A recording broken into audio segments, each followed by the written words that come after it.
پھر باز نہیں آیا، پھر اس کا پاؤں کاٹا ہے، پھر باز نہیں آیا، پھر بادشاہ نے غصے میں آ کے اس کو سولی پہ لٹکا دیا، یہ باز نہیں آ رہا تھا۔ تو حضرت جنید بغدادی رحمت اللہ علیہ اس کے قریب بڑھے، اس کے قریب چلے گئے اور اس کا جو پاؤں ٹھیک تھا اس کو چوم لیا۔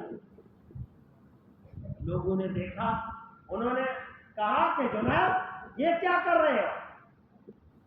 یہ تو چور اور ڈکیت تھا، یہ اپنی سزا کو پہنچا ہے اور تم اس کے پاؤں چومتے ہو۔ تو جنید بغدادی رحمت اللہ علیہ نے بڑا عجیب جملہ ارشاد فرمایا، فرمانے لگے اس کے اندر ایک وصف تھا، میں اس کی وجہ سے اس کے پاؤں چوم رہا ہوں۔ وہ وصف یہ تھا کہ جان چلی گئی لیکن اس نے اپنا وصف نہیں چھوڑا، کہ چوری کو نہیں چھوڑا۔ فرمایا کہ ہر انسان کے اندر ایک وصف اللہ رکھتا ہے، بعض اوقات کسی طرح کا، بعض اوقات کسی طرح کا۔ فرمایا کہ اس انسان کی کوئی حیثیت نہیں جس کا کوئی وصف نہیں، جس کی کوئی صفت دنیا میں نہیں ہے، اس انسان کی کوئی حیثیت نہیں۔ فرمایا کہ جس کے اندر صفت ہوتی ہے، کسی میں بری ہوتی ہے، کسی میں اچھی ہوتی ہے، جس میں اچھی صفت ہو جاتی ہے وہ وقت کا خلیل بنتا ہے، جس میں بری ہو جاتی ہے وہ اپنے آپ کو تباہ و برباد کر دیتا ہے۔ فرمایا کہ اس کے اندر یہ ایک بری وصف تھی کہ اس نے چوری اور ڈکیتی پہ اپنی زندگی گزاری، لیکن اس پر وصف تھی، میں نے اس لیے چوما، اس لیے کہ اس کے اندر وصف تو تھی۔ جنید چوم رہا ہے اس لیے کہ اللہ تعالیٰ جنید کو بھی ایک اچھی وصف دے دے۔ اور ہم لوگ دین اسلام سے دور ہو رہے ہیں، اور ہماری دوری کی وجہ کیا ہے کہ ہم دوسروں کو عیب دلواتے ہیں یاد، ان کو کہتے ہیں تمہارے اندر یہ عیب ہے، اپنے آپ کو ہم بھولے ہوئے ہیں۔ اور جب میں عیب جا کر بتاؤں اس کو، اور جا کر اس کے منہ پر کہوں، 10 افراد میں کہتا ہوں اور لوگوں کو کہتا ہوں میں بڑا بن گیا، بھئی یہی تو تیری بڑائی کے اندر خرابی ہوئی ہے۔ لوگ کہتے ہیں جی یہ آدمی بڑا ایماندار ہے، یہ بڑا ایماندار آدمی ہے، یہ بڑا دھڑلے کا آدمی ہے، یہ بڑا غیرت مند آدمی ہے، جس پر بھی آتا ہے اس کے منہ پر 10 افراد کے اندر بات کر دیتا ہے، یہی تو اس کی بغیرتی ہے۔ اس کی غیرت کا جنازہ اٹھ گیا، جس کے اس نے پیدا کیا یہ لاکھ گناہ کرتا ہے، وہ اس کو نہیں بتاتا لوگوں کے سامنے، یہ لوگوں کے اٹھا کے لوگوں کو بتاتا ہے، یہی تو اس کا کام غلط ہے۔ تو لاکھ گناہ کر، اس کی نماز نہیں پڑھتا تب بھی بیٹھا ہے، وہ تجھے روٹی کھلاتا ہے، حج نہیں کرتا تب بھی روٹی کھلا رہا ہے، زکوٰۃ نہیں دیتا تب بھی روٹی کھلا رہا ہے، اور عشر نہیں دیتا تب بھی روٹی کھلا رہا ہے، روزہ تو نہیں رکھتا روٹی کھلا رہا ہے، وہ تیرے عیبوں پہ پردے ڈالتا ہے، تو لوگوں کے عیبوں کو سامنے رکھتا ہے، کون سا اچھا آدمی آ گیا؟ لوگ کہتے ہیں جی یہ بڑا کھرا آدمی ہے، یہ انتہا درجے کا گندا آدمی ہے۔ انسان تو وہ ہے جس کے بارے میں اللہ نے کیا فرمایا، وَالْكَاظِمِينَ الْغَيْظَ وَالْعَافِينَ عَنِ النَّاسِ وَاللَّهُ يُحِبُّ الْمُحْسِنِينَ۔ غصہ ہے تو غصے کو پی جائے اور لوگوں کے عیوب کو دبا کے رکھے، کسی کے عیب کو سامنے نہ رکھے، اس آدمی کو کہا جاتا ہے یہ انسان ہے۔ دلی میں ایک بزرگ گزرے ہیں، ان کے متعلق لکھا ہے کہ ایک بار ان کے ہاں رش تھا لوگوں کا، آنے جانے والوں کا، تو وہ ترتیب سے ہر کسی کی بات سنتے تھے، جو پہلے آتا اس کی پہلے بات سنتے، تو بات ہر ایک کی سنتے رہے۔ ایک بیچاری عورت آئی، وہ مریض تھی، وہ آئی ان کے قریب بیٹھی، حضرت اپنا کام کر رہے تھے، عصر کے بعد وہ آنے جانے والوں کو تعویذ دیتے تھے، تو اس عورت جب وہ قریب ہوئی، انسان ہے جسم سے ہوا خارج ہو گئی، تو مولانا کے سامنے کہنے لگی کہ مولانا ناراض نہ ہونا، یہ میرے اندر عیب ہے، میں بیمار ہوں اور مجھ سے برداشت نہیں ہوا اور میرے جسم سے خارج ہو گئی، آپ مجھے معاف کر دیں کہ میں نے آپ کی محفل کی بے ادبی کی ہے۔ تو مولانا فرمانے لگے، تھوڑا اونچا بولو میں کم سنتا ہوں،